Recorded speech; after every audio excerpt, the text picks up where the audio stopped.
Truth without compassion is a jerk move. Compassion without truth also happens to be a jerk move. Both of them are not love because compassion and truth are both essential for good conversations about abortion.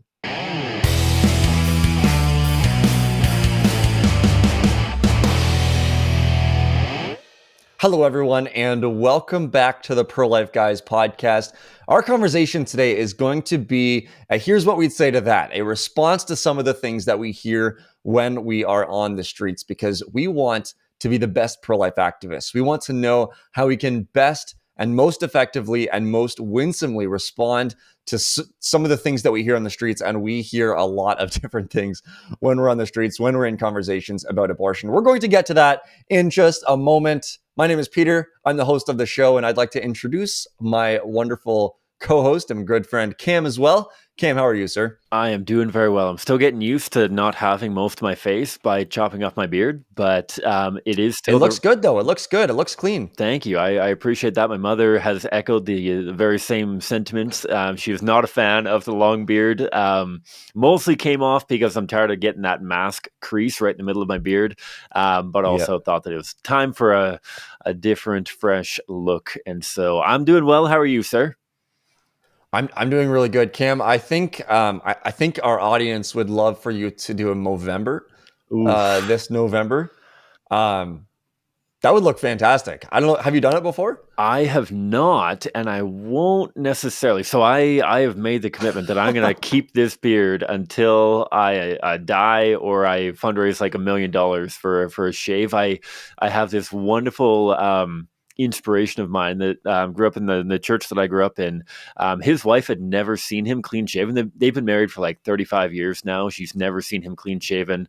He's a bit of an inspiration in my life. And so I can grow the mustache more, but I'm not going to shave the beard, unfortunately. So, yeah. Nice. My wife has seen me clean shaven once, and I was on a video call when she was in another country. When she came back, it was months later because she was there for many months. When she came back, I had the beard again. So she hasn't actually seen it in person, but maybe you're my inspiration. So this is a sort of a train of inspirations. But before we divert too far off too quickly, thank you all for taking the time and joining us on the podcast today. We are two guys who are passionate about ending the killing of preborn children here in Canada.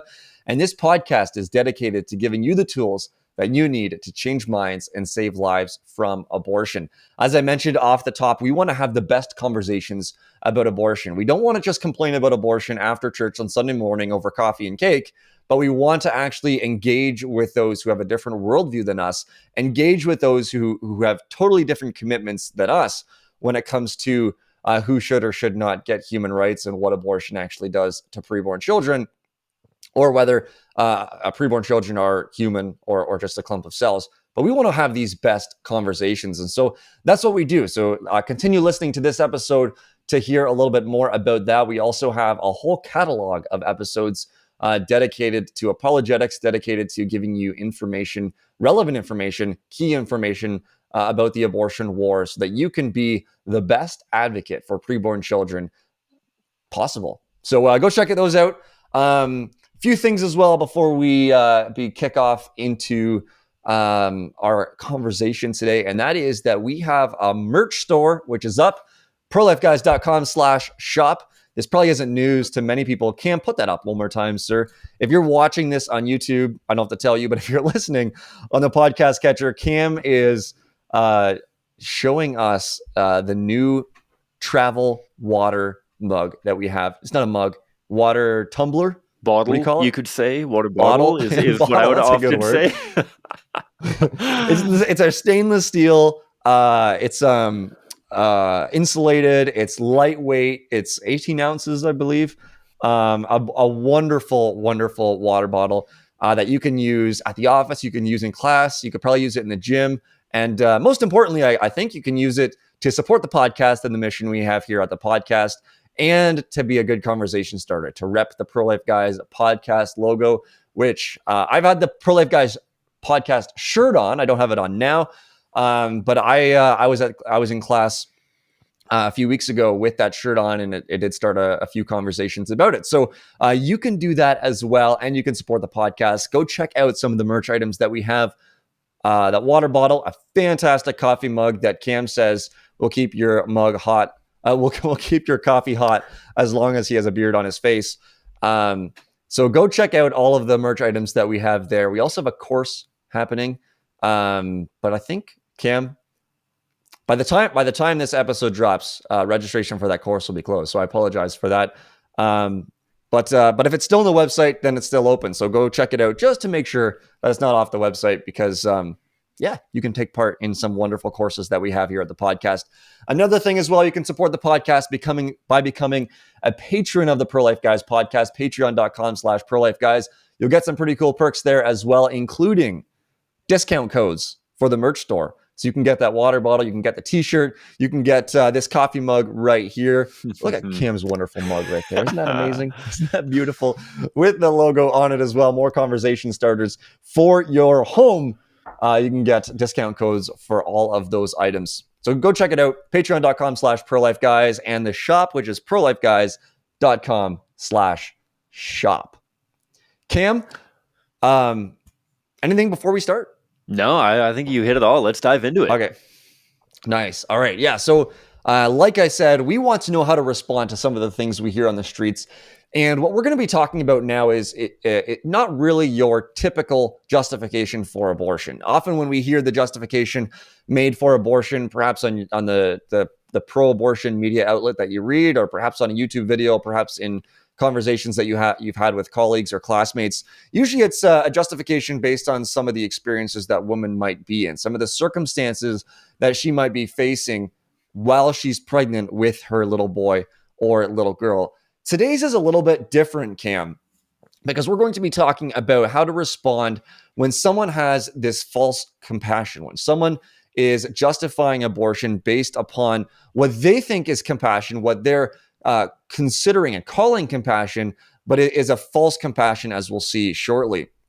I think, Cam, about a conversation I had. This was many years ago. This was one of the first conversations that I've ever had with a woman. I can't remember exactly where she worked. It was a juvenile detention center or some sort of facility or environment like this, where she was working with young children who were just had a lot of difficult struggles in their lives and had committed some crime or another, and she was working with them, and she was talking about how there were so many of the girls that came in that happened to be pregnant when they came in, or became pregnant later because of some of the decisions and choices that they made. And she was saying that it is most compassionate for those young women to get an abortion, because not getting an abortion and forcing them to keep their children, as she said, would just be one sort of, one massive problem in their lives on top of so many other problems. And this was the solution. We're going to keep that abortion. We're going to keep that child out of the way. We're going to keep that pregnancy out of the way, and we're going to deal with some of these other problems. The abortion's going to solve it. Cam, I'm sure you have some as well. Maybe you could share some examples of where people have shown compassion, or they thought they have shown compassion, but it happened to be false compassion in the conversation about abortion. Yeah, I'm glad that we're doing an episode on this because, like you mentioned, this comes up relatively often, and this has actually come up 3 or 4 times in the last couple of weeks in the conversations that I've been having, and I'll outline 3 of them that we're going to dive into today, all of which kind of touch on the same kind of point, similar to yours, that I was door knocking with a very good shout out to Peter. Peter's like a 16-year-old kid who comes door knocking with us here. I mean, shout out to you, Peter, as well. Sorry, I didn't even think of that connection. But Peter's one of our volunteers here in Calgary. He's 16 years old or so, I want to say. He's been involved for the last 5 years. The dude's an absolute champ. He and I were talking to a woman who was a retired high school teacher from a really tough neighborhood. And she said, abortion is necessary for those kids, because if they don't, if they become pregnant and they don't get an abortion, there's no chance they can succeed in life. Kind of thing. Similarly, had a conversation. What was the second one? I was talking to a guy at Choice Chain actually 2 weeks ago at Chinook Mall, and he basically conveyed this idea that abortion is the merciful option for both the mom and the kid, because he likened it to the idea of you can either kill them swiftly or draw out their death over the next 2, 3, 4, 5 years kind of thing. The last one that came up was a door knocking conversation I actually had at the end of the summer with our interns. We were working with the Wilberforce Project up in Edmonton, and one of the people that we talked to said that he actually had a very close friend who had been in and out of addiction recovery centers. And when he found out that his girlfriend was pregnant, this guy did everything that he could to help out, but then ended up caving and driving his buddy's girlfriend to the abortion facility because he thought that was the only way that he could keep his friend from relapsing to his addiction again. And so all these conversations all kind of touch on the point of what is true love, and not in like the super cheesy kind of kumbaya, let's hold hands and look at deeply into each other's eyes kind of love, but genuine wanting the best for the other person kind of love. That's what I think we need to talk about today, Peter. I thought that last point you made there is something that we need to remember when we're in these conversations, is that the people that we're talking to are actually desiring the flourishing of Mm-hmm. the adults and children, and they might have an incorrect understanding of that flourishing, and that flourishing might include ending the lives of preborn children. But sort of at its core, and the reason people are having this discussion and bringing this forward is because they're concerned about the well-being of the people involved. Now, obviously, they're not thinking about the preborn children. And so we have to really ask this question: can the flourishing of adults and can the flourishing of children be bought at the price of another human's life? Right? Do the ends justify the means? The end being the flourishing of the child, does that justify ending the life of another human being? And what we're talking here is sort of the philosophical concept, Cam, which is known as the Occam's razor, which is the simplest solution to a problem is typically the best solution. It's sort of a philosophical concept. I've talked about it in my philosophy classes, but it seems like a terrible one when we're talking about human life, because when Occam's razor is being used to sever the jugular of another human being, then it really isn't a sufficient solution. It really isn't something that we should be um, sort of promoting in our society, because this sort of solution, an Occam's razor solution, when a woman, when a teenage girl is in a difficult situation and is pregnant, always will mean ending the life of her preborn child. And so there has to be another way to respond to this. There has to be a way to have this conversation where we show that compassion, that true compassion will certainly mean her keeping her child, but there's got to be more than that as well. So, Cam, how would you sort of think through this? I know you have a lot of stories of conversations that you've had about this. So, help us out here. Yeah, so what I think about on this end is that, first of all, we need to establish that our true aim, both us and the person we're talking to, is indeed the flourishing of that person. It's not simply I just want their life to be easy. I just don't want them to have to deal with hard stuff. It can be I want them to genuinely succeed at life. Like we actually have a somewhat noble aim at as our end, and that's our common ground that we want to develop. That yeah, you and I can agree that we want people to genuinely flourish. We want them to be able to succeed. We want them to be able to thrive in their life.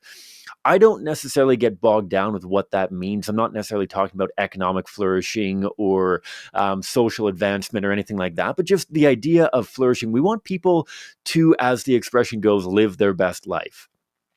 And from there, I want to make an analogy. I want to make an analogy that at times can expand this into a greater scope of, if I live my quote unquote best life, if what is necessary for me to live my best life is to kill my 2-year-old child, if my 2-year-old daughter is holding me back from living my best life, from pursuing my dreams, from flourishing in the way that I think I ought to be flourishing, should I be allowed to kill my 2-year-old daughter? No. And there's two reasons that I want to dive into here. Obviously, my daughter receives human rights. She has the human right to not be killed as an innocent human being. And so, first of all, we can't pursue our hopes and dreams by sacrificing the children around us who are born. And most people are going to accept and acknowledge that. And that's nothing new to those who have tuned into episodes before. This analogy should be very commonplace, should be a very, very intuitive approach. I hope for many people that we'd trot out the toddler. Would we be willing to do this for a born child? If not, why a preborn child? I do think that there can be a time and a place to extend the conversation about what it truly means to flourish, right? Because we've had these examples. I'm not a big movie or TV show guy, and so I'm probably going to butcher this, Peter. I don't know if you would know who the person was and what award they won, but she won a Golden Globe or an Oscar or something, and said that if she hadn't had her abortion, she never would have been able to achieve that feat. And I think that this demands a greater exploration as to what it means to truly flourish, right? That would anybody look at, I mean, to put aside you and I, Peter, whether or not we're flourishing, would anyone look at my wife, who at this time in her life is a stay-at-home mom, would anyone look at her and say that she is flourishing in as much as somebody who's winning Oscars and Golden Globes are? I think, unfortunately, there's a lot of people in our society who would say, no, she's not flourishing. She is a brilliant woman. My wife is far smarter than I am, far more capable than I am in so many realms. She's a high school teacher. She easily could have pursued any career that she wanted to. But to say that she's not flourishing by being a mother is incredibly offensive and degrading by suggesting that you can only flourish in socioeconomic ways, not in a family way, not in a she is actually flourishing when it comes to holiness or being able to contribute towards supporting and loving and caring for a beautiful daughter, sort of thing. And so there is a place for a conversation about flourishing, but at the end of the day, the common ground around, yes, we want people to flourish. Can that flourishing come, like you said, Peter, at the expense of somebody's life? And if not a born child, why a preborn child? That pivots us back to our human rights questions that we're so often going to navigate. And like I said, there can be a conversation about what true flourishing really means. One other anecdote, Peter, I apologize for babbling. I don't know how many of our people in the audience will be familiar with the sitcom Suits. Peter, I don't know if you've seen any episodes of Suits. Not an incredibly wholesome show. I've seen a couple episodes and it kind of got off the rails and whatnot. But in the first episode, one of the main characters, Mike Ross, talks about how he's always wanted to be a lawyer and he got knocked into a different path and he's been working forever to try to find his way back to being a lawyer. And I think that it's that mentality of the only way that I can flourish is if I pursue this one very particular dream of mine is very, very short-sighted. That, yeah, you may have wanted to be an actress or a doctor or a psychologist or a garbage man or a firefighter or whatever from the time that you were a child. But part of human flourishing is actually just rolling with the punches, making the best out of where you're going with your life and living your best life in the moment as we're. And I know that sounds cheesy and it's probably on a motivational poster in somebody's office, but that's where I would go with that. Does that make sense to you, Peter? It does. Yeah, yeah, it does make sense. And this, like, you've had success in this, in the conversations you've had then. Yeah, absolutely. And when people realize that you can't simply exchange one person's presence of life for another person's quality of life. I mean, at times, and once I've built up the rapport, I don't like bringing out analogies about things as heavy as the Holocaust initially. But I think that if you build some degree of rapport, you could ask, to some degree, couldn't you argue from a logical, from an Occam's razor standpoint, for the benefit of an entire society, couldn't you kill a very small proportion of that society, redistribute all of their wealth, and set that entire society up to a more successful socioeconomic level? Don't throw that out right away, especially not on social media, because that is very much a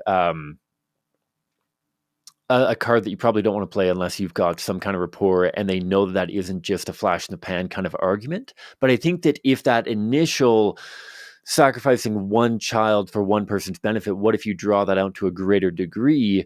What if the oppression of one type of people, whether their skin color, whether their ethnicity, whether anything else, were to benefit enough other people for their flourishing? Could we pursue that? That's the only other thought that I would have on that can really resonate with people when they realize that what we're saying is to perpetrate a terrible, terrible injustice to allow somebody else to have a few more smiles, or maybe even more than that. But just this idea of flourishing can't, at the end of the day, come at the expense of other people's lives or well-being.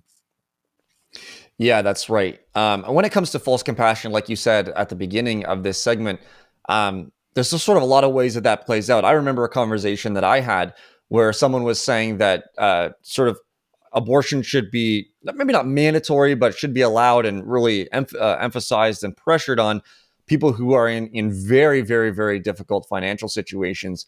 And it made me think at the time, and I use this as an analogy at the time as well, about an orphanage I had been to in Haiti several years prior. I had been to this orphanage, and man, like these kids were in a tough situation. They didn't have a father figure or a mother figure. I mean, there were two people that were running the home, but really to spend time with them is it just was unrealistic for the mother of the home, as it were, the father of the home, to spend a sufficient amount of time with each child. Um, their pets were cockroaches that they found in their house. They all had one shirt and one pair of clothing, and by our standards today, Cam, by the Western standards today, maybe even just by overall world standards, they were in some pretty difficult situations. Now, my question to this person was, if they are in such a difficult situation, such a challenging situation, wouldn't it be compassionate for them for us to say, okay, like they're in a terrible situation, we are going to end their lives to sort of to remove them from their current misery? And everyone would say, no, absolutely not. We need to go there. We need to help them in some way possible. But helping them doesn't include ending their lives. And so the follow-up question was pretty simple at that point. If I wouldn't end their lives, these born children's lives, because they're in a difficult situation, why should we be allowed to end the lives of preborn children who are also in difficult situations? And in a sense, not even difficult situations, but potentially difficult situations. It's hard to know what's going to happen 3, 4, 5, 6 years from now, because in many ways the child in the mother's womb, they're sort of free from the financial struggles, because they don't have them right now. They're feeding themselves off of their mother, and so and the person really saw that as well. That comparing these born children with preborn children in these situations was particularly helpful. With that, Cam, we will dive into the second one. Now, this one came from a conversation that I had when I was in Calgary for the crash course, when you and I spoke at the Calgary crash course that we hosted with CCBR. And our first conversation, we were going door to door with some of the new participants who had never done activism before, never done this sort of outreach before. We went to the first door, knocked on the door, and when we asked the guy some questions, he basically was like, listen, man, like the world is going to hell in a handbasket. Haven't you read the news? Haven't you seen what's going on? Who cares about the unborn? Who cares about preborn children? And then he said, I just wish everyone would die. Now, I've had sort of responses like this before, but for me, they've been few and far between. And generally, like the person will slam their door. This guy stayed a little bit longer before he slammed the door and had, really nothing more to do with us. But when I shared this with you, you had some pretty helpful advice for how to respond to this, because we recognize in many ways that this is a coping mechanism that this person has, that perhaps he's only surrounded by bad news. Maybe, I'm speculating here. I don't know this guy. I didn't ask him a lot of questions, but let's just sort of picture what it could be like. He doesn't have a strong community. He doesn't have a faith. We have a faith, Cam, where the end of the story happens to be particularly good news. There's good news for today in Jesus, but the end of the story is good news as well, and that evil is going to be gone and sin will be no more, and tears will be wiped away from our eyes. But let's say he doesn't have a framework that provides him this sort of foundational good news. Doesn't have a community with which he can, play pool with, have some drinks with, hang out, and he just has the news on all day. The news is terrible. It's depressing news, and we can see how this would play with your psyche. This would, you would need some sort of coping mechanism to just respond to the barrage and the fire hose of terrible news that's coming your way from all around the world. We're not created, Cam. Sorry, I'll pass this on to you in just a moment. We are not created to consume the amount of bad news that we do on a daily basis. We just weren't meant for that. And this is an anomaly in human history in many ways, because we have access to every piece of news from every corner of the world at our fingertips. And so now, how do we respond to a guy like this in an effective way, in a winsome way, in a way where, yes, we can talk about abortion, but we can also sort of, you know, tackle some of the points that he's bringing up and maybe change his perspective a little bit? Yeah, and so this is a very similar conversation to the one that I had that I alluded to at Choice Chain of the fella who just looked at so much suffering in the world and thought, you know what, we just need to stop the bleeding. We just need to start aborting some children so that we can get our Right. feet back under us. And I think that one thing that was actually really helpful for me to understand that I've been able to communicate to a few people in conversation as well. I know that C.S. Lewis talked about this theme, and I don't know who the original kind of thinker behind it was, but this idea that nobody in the world actually experiences the cumulative value of human suffering. We talk about human suffering being this massive thing, all of this crap going on in the world, all of these difficult situations. And I think that we as people have this temptation to think of every person as experiencing all of the suffering.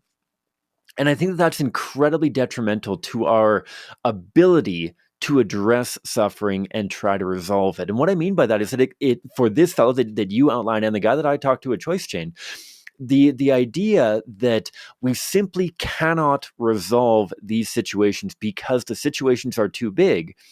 I would agree that it is impossible with one fell stroke to not only resolve poverty in the third world or developing world, but also resolve sexual violence in the first world and resolve this and resolve that. One fell stroke probably won't resolve all of that at one moment.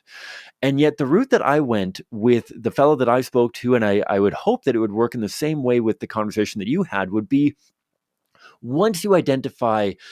Let's talk about an individual person. Let's talk about somebody in your life who is suffering in a profound way. Okay, now let's talk about what we can do to alleviate some portion or maybe even the entirety of their suffering. We don't need to alleviate the suffering of every single person at 1 second, but let's talk about this person that we're looking at right now. In my conversation, we were talking outside of Chinook Mall, and there was a fella who was very much down on his luck, sitting panhandling right there. And so we talked about him as an example and said, okay, what would we need to do to help that fella? We would need to do a few concrete things, but we don't need to solve the problem of ISIS to help him, do we? And we don't need to solve necessarily the problem of class mobilization to help him. We don't need to solve each and every one of these other problems that do need to get solved. But at this point in time, for that person to have their life improved, we actually need to do a very small amount of stuff. We need to get them on their feet for today. We need to connect them with a few government services that are already fairly accessible so long as you reach out and make a small change in that one person's life. And he rebutted that by saying, but that doesn't help anybody else. And I think that, again, this comes into the idea of thinking about culture or society as one single entity rather than thinking about society as a group of individuals. And I think that we shoot ourselves in the foot and we bring ourselves to despondency if we view society as an entity that is a binary solution that you can, it's either all or nothing. You either fix the problems of society or you don't fix them. It's one or the other. And I think that we need to have a much more particular, much more individualistic look at how we support people, that it's not a matter of fixing the foster care system in one fell swoop, as I mentioned, but rather let's talk about the kid who's next door, who's in an abusive home. How do we fix it for them? Then how do we fix it for the next kid? How do we get enough people doing very small acts of kindness that is going to ultimately improve their world? This is a long, rambly way of saying that I want to challenge them on what is an individual case that we can work on right now, or maybe an individual case that you have been involved with in the past that you were able to see some degree of success. Whether that helped the next person, whether that helped your other neighbor, whether that helped your other sibling is beyond the point. Did that help that person that you were trying to help? And if so, then how do we multiply that? We multiply that by, Peter, people like you and I, by you who are listening, by people that we are speaking to, all going out of our way to help the people in our immediate environment. I think that there are positive components to having our world shrink significantly. But when we go into despondency, when we look at how many neighbors we truly have, that's not the point. The point is to look at, we have an awful lot of neighbors that we need to do something for. Let's do what I can, in the words that are often attributed to Helen Keller, a great social reformer around the world of disability. I am only one, but I am still one. I cannot do everything, but still I can do something. And because I cannot do everything, I will not refuse to do the something that I can do. Those words should be a light, a beacon for us, drawing us towards doing the action that we can, making the difference that we can, that is going to help all of the people involved. Again, that doesn't speak necessarily to abortion itself, but hopefully that mobilizes those people to, how can I help the individuals within my immediate sphere of influence? Start from there and then expand your sphere of influence beyond that. That's what I would do, Peter. Wonderful, sir. Thank you for that. I think that's really helpful. I'm not going to reiterate everything you said, but just helpful to note that, yeah, we're not there in our conversation to fix every problem in the world, but sort of start at a point, start at a starting point, and see what sort of change we can make in our lives. And I have nothing else to add to that, sir. what So unless you do, I'm going to put I in will wrap this up. I'm going to put in one amendment on that, and then I'm going to talk about one other story that I mentioned at the beginning. So, one amendment on that, I would say that as Christians, we are called to solve every problem in the world, to do everything that we can to solve every problem in the world. I think that the correction that we need to instill in people is, we don't need to solve every problem in the world with one single action. We solve every problem in the world as we're able to, in just like how you don't buy a fixer-upper house and fix it all with one stroke of a hammer. That's going to take a very long to-do list, and you're going to have to prioritize different things. And I would argue that we would have to prioritize protecting preborn children, literally the weakest, most vulnerable members of the human family, above all of the other problems that are going on in our metaphorical house. However, to say that you're just going to let the house collapse because you can't do it all in the span of one single hammer stroke is absolutely not only naive, but just foolish. To say that, no, we can build up an improved house. Obviously, without God's grace, we're not going to restore this house. We're not going to be able to make heaven on earth of our own accord. However, we can certainly improve the status and health of our house, of our world, by tackling one problem at a time, having that long list of to-dos. The only other thing, Peter, that I was going to mention before we wrap up, I mentioned that fella that we were door knocking with, who had said that he was actually very pro-life. He didn't like abortion, but he had a friend who had been in and out of substance abuse recovery programs over and over and over again. The last time that he had gone into it, there was fear that he spent a long time in the ICU. They thought that he was going to die. He had recovered from that. He was in a good spot in his life, and then he became pregnant. And this fellow that we were talking to said that as soon as he found out that this fellow's girlfriend was pregnant, he was terrified that this uncertainty, that this unforeseen circumstance would simply cause his friend to spiral yet again, this time likely leading to the guy's death. And so he desperately wanted to help his buddy. He wanted to help his buddy's wife. And he wanted to do what he could for his buddy's son or daughter. And yet he just didn't know how. He offered to adopt a child. He offered to take the whole family into his house and move around his basement so they could live with him, all that kind of thing. And yet, with pushback and pushback and pushback from his friend, he finally caved and said, you know what, fine, I'll take you to the abortion appointment. You can have the abortion and keep your life on track. Tragically, when we were speaking to him, his friend had unfortunately relapsed into another substance abuse bout. In some ways, though he didn't point to it directly, it was probably linked in some ways to the abortion that his girlfriend had just received.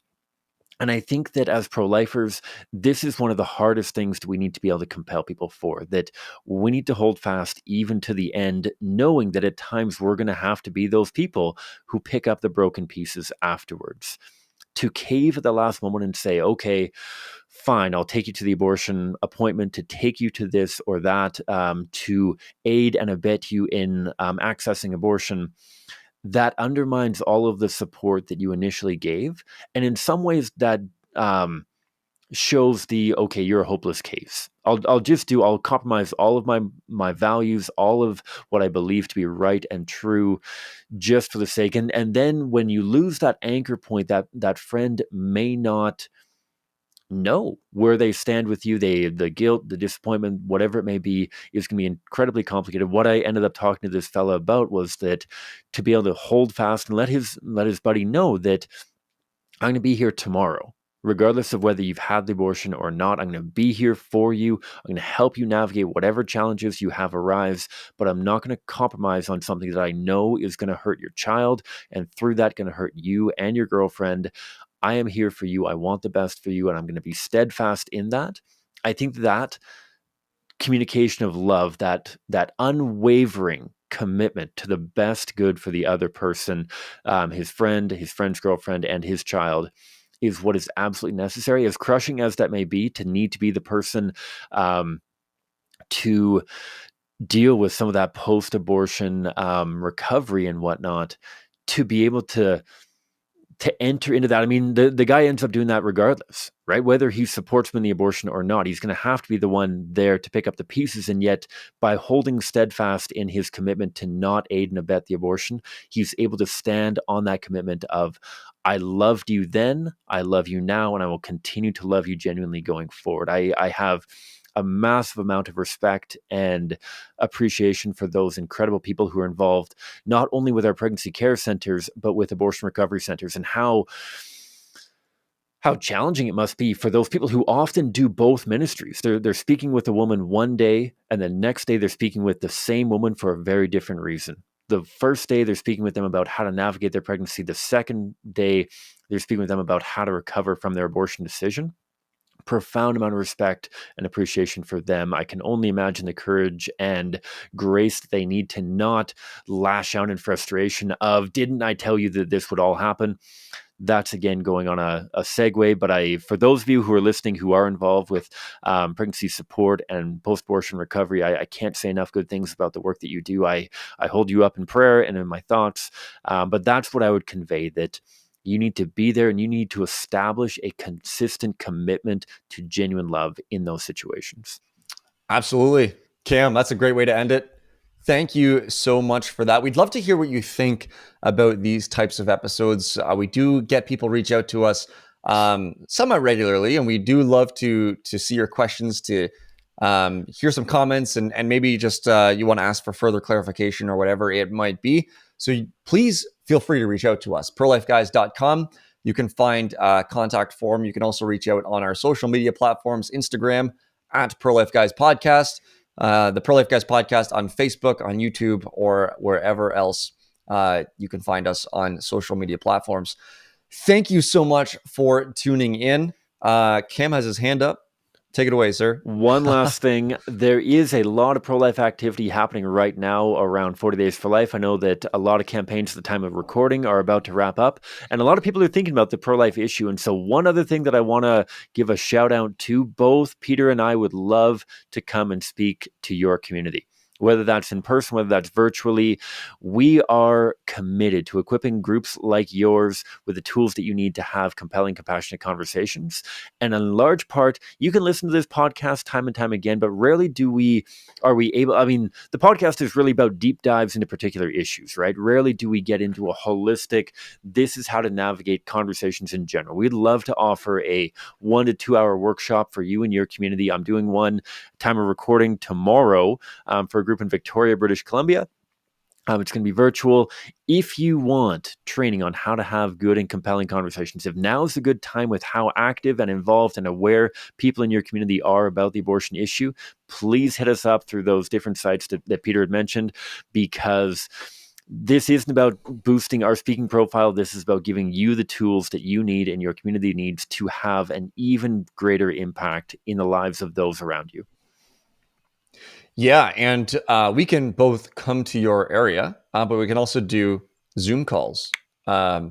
Now it's better to be in person, but we can also sit here behind our computers and do a talk as well. So do reach out to us in the various ways that I mentioned. Our website, prolifeguys.com, Facebook, Instagram, Twitter, YouTube. Is there a messaging option on YouTube? You can comment on our video. We'll see it. Or anything else like that. Thank you so much for tuning in. Don't forget to check out our merch shop or consider becoming a patron of the podcast to help us create better content and reach more and more people, not just in Canada, not just in the United States, but around the world. So thank you again. Thank you for your support. Thank you for your time. And we hope you tune in again next time.